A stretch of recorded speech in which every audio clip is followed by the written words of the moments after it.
श्री स्वामी समर्थ. पंढरपूर हे अतिप्राचीन तीर्थक्षेत्र. या भारतभूमीवरील पंढरपूर म्हणजेच पृथ्वीवरील वैकुंठ. भारतामध्ये असणाऱ्या सर्व साधू संतांचे ते माहेरघर.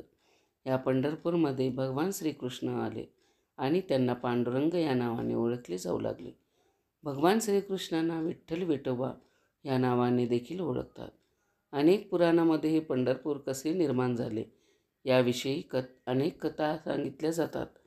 एकदा काय झालं, भगवान शंकर आणि पार्वती देवी या आपल्या विमानातून जात होते. त्यावेळी पार्वती देवींना तहान लागली. भगवान शंकर आणि पार्वती देवी पाणी शोधण्यासाठी फिरत होते. फिरता फिरता ते एका वनात आले. त्या वनाचे नाव होते दिंडीर वन. खूप शोधूनही त्यांना पाणी काही मिळालं नाही. भगवान महादेवाने आपल्या त्रिशूळाने तिथे जमिनीस एक भोक पाडले. त्यातून स्वच्छ गोड पाणी बाहेर पडले. ते पाणी पार्वती देवी प्यायले आणि आनंदित झाली. पुढे या ठिकाणाला नाव मिळालं लोहदंड क्षेत्र. गौतम नावाचे एक ऋषी होते. त्यांच्या पत्नीचे नाव अहिल्यादेवी होते. ती दिसायला खूप सुंदर होती. तसेच पतिव्रता देखील होती. एकदा इंद्र पृथ्वीवर भ्रमण करत असताना त्याने अहिल्याला पाहिलं. त्याला अहिल्यादेवी खूप आवडली. त्यामुळे एकदा गौतम ऋषी स्नानासाठी गेले असताना इंद्र तेथे आला आणि त्याने अहिल्यादेवींना पळवून नेण्याचा प्रयत्न केला. तेवढ्यात तिथे गौतम ऋषी आले. त्याने इंद्राला अडवले आणि शाप दिला, तुझ्या अंगाला 1000 भंगे पडतील. या शापाने इंद्राच्या शरीरावर हजारो भंगे पडली. इंद्र खूप घाबरला आणि नंतर तो भगवान विष्णूंना शरण गेला. तेव्हा भगवान विष्णूने त्याला एक लोहदंड दिला व त्यांना सांगितले की पृथ्वीवर ज्या तीर्थात हा लोहदंड तरंगेल त्या तीर्थस्नान कर, म्हणजे तुझे शरीर होतं तसं होईल. इंद्राने भगवान विष्णूकडून तो लोहदंड घेतला आणि तो पृथ्वीवर तीर्थयात्रेला निघाला. प्रत्येक तीर्थाजवळ जाऊन तो लोहदंड पाण्यात टाकून बघत असे, परंतु कोणत्याही पाण्यात तो तरंगत नसे. असेच फिरत फिरत इंद्र भगवान शंकराने तयार केलेला दिंडीर वनातील लोहदंड तीर्थाजवळ आला.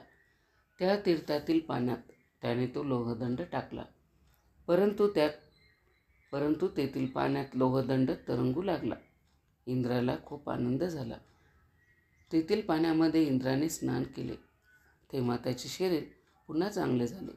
स्वतःचे शरीर चांगले झाल्यानंतर इंद्र भगवान विष्णू जवळ आला. त्याने या लोहदंड तीर्थाची महती विष्णूंना सांगितली. तेव्हा ते म्हणाले, आकाशात चंद्र सूर्य आहे तोपर्यंत ते तीर्थ लोहदंड तीर्थ म्हणून प्रसिद्ध राहील.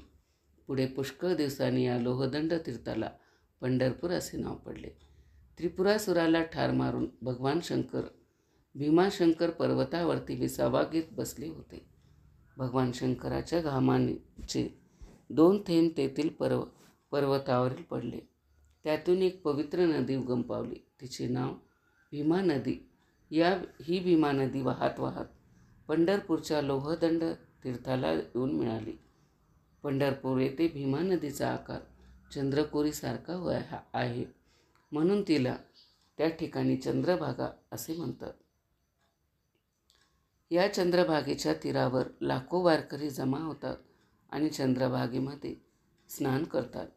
या पंढरपूरमध्ये भगवान श्रीकृष्ण पांडुरंगाच्या रूपाने कायमच राहायला आले आणि या चंद्रभागेच्या तीरावरती पंढरपूर हे अनंत काळासाठी प्रसिद्ध झाले. कसा वाटला माझा व्हिडिओ कमेंट करून नक्की सांगा. चॅनलवरती जर नवीन असाल तर चॅनलला सबस्क्राईब करा. शेवटपर्यंत माझा व्हिडिओ ऐकला त्याबद्दल आपल्या सर्वांचे मनापासून आभार. श्री स्वामी समर्थ.